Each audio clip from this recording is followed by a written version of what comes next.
अगर हम टिन का इलेक्ट्रॉनिक कन्फिग्रेशन देखें तो जब ये एटॉमिक टिन हो तो ये उसका कन्फिग्रेशन हो जाएगा आउटर शेल में 5s2 5p2।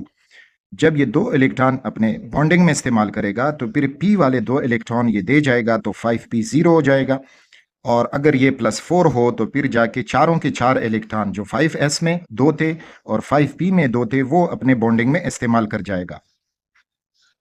According to Fajans rule, high positive charge and small cation तो ये बनाएंगे कोवेलेंट बॉन्ड या कोवेलेंट नेचर रखेंगे।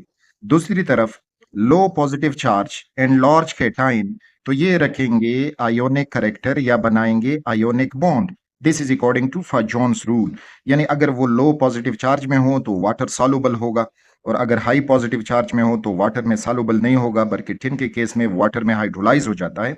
तो इस वजह से हमें इस डिस्कशन से ये मिल रहा है कि tin having 4 positive charge has a high positive charge as well a small cation, जबकि दूसरी तरफ लो पॉजिटिव चार्ज और लार्ज कैटाइन तो वो होगा SN2 पॉजिटिव का। So according to Fajon rule, SN2 positive has ionic compound while SN4 positive has covalent compound। दूसरी, covalent compound में हाइब्रिडाइजेशन होती है, आयोनिक कंपाउंड में हाइब्रिडाइजेशन नहीं होती, ओनली लॉस एंड गेन हो जाता है। तो टिन से 4 इलेक्ट्रॉन निकलवाना बहुत मुश्किल है। We need a much high energy to do such type of cation, लेकिन टिन 2 पॉजिटिव अपने 2 इलेक्ट्रॉन आसानी से देता है because of having inert pair effect.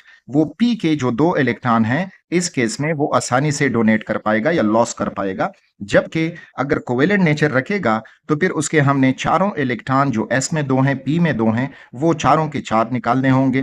तो इस वजह से वो नहीं निकलेंगे क्योंकि because of inert pair effect उसमें जो s में 2 इलेक्ट्रॉन है they becomes inert, यानी वो बॉन्डिंग में हिस्सा नहीं लेते। So this is the reason that why Sn+4 compounds are covalent while Sn+2 compounds are ionic।